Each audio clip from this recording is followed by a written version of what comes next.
Isang vlogger ni Bongbong Marcos ang galit kay Senador Rodante Marcolita at nagpakalat pa ito ng fake news na di umano itong si Senador Rodante Marcolita ay abogado ng China. Pakinggan ninyo. Hello mga Streetwise, ako po si Takero Miyamoto at welcome po sa aking munting channel. Sa mga kababayan, wala na pong halong pagpapanggap, wala na po talagang tago-tago na sobrang pakapalan na po talaga ng mukha ang ginagawa ni Rodante Marcolita dyan sa Senado para po maging abogado ng China. Well, tayo mga Streetwise, no, nakikinig naman po tayo sa mga pro-China. Baka nga naman siguro may punto sila. Yun nga lang, isa po ang narrative nila, manlin lang. Oh, tama nga yung tawag kay Marcolita kasi manlilin lang siya dito. Tingnan ninyo sa Senate hearing po niya ito ginawa. Niloko niya po yung lahat ng senador na meron siyang binabagit na coordinates, yun naman pala, yung coordinates naman po na yun, hindi naman pala nag-i-exist. Oh, actually makapal ang mukha ni Marcolita kasi alam niya kasi hindi siya makakasuhan dun eh. Kasi Senate hearing yun eh. Pero kung tutuusin mga kababayan, ano to eh? Sedition to, rebellion to, di ba parang ano eh? Pinagkakanulo na po ni Marcolita ang bansang Pilipinas sa China. Isip.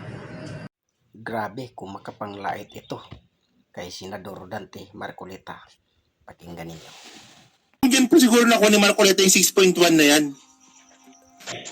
So number po sa mapa yun, hindi po yung coordinates. Puta naman ni Marcolita naman eh. Tangana naman eh. Sobrang panliloko na itong ginagawa mo eh. Puta, binibenta mo na yung buong Pilipinas. Binibenta mo na po yung South China Sea. Yung West Philippine Sea pala, sorry. Binibenta na po ni Marcolita yung West Philippine Sea sa China. Diyan po sa hearing na yan. Gago, no? Kapal ng mukha nito, men. Ayun.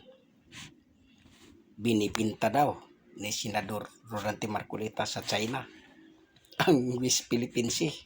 Ito pa ang kanyang sinasabi patungkol kay Senador Rodante Marcolita. Wala na siyang ganun. Talagang kakapalan na po talaga ng mukha na pangalandakan pa sa buong Pilipino na ako ay pro-China. Di ba?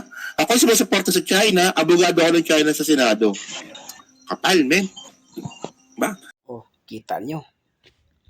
Vlogger nga tagapagtanggol ng mga Marcos. Galit na galit.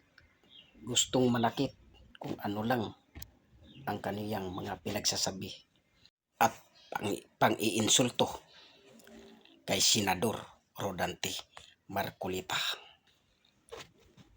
Ano kayang pwedeng ikaso dito sa pagpakalat niya ng fake news?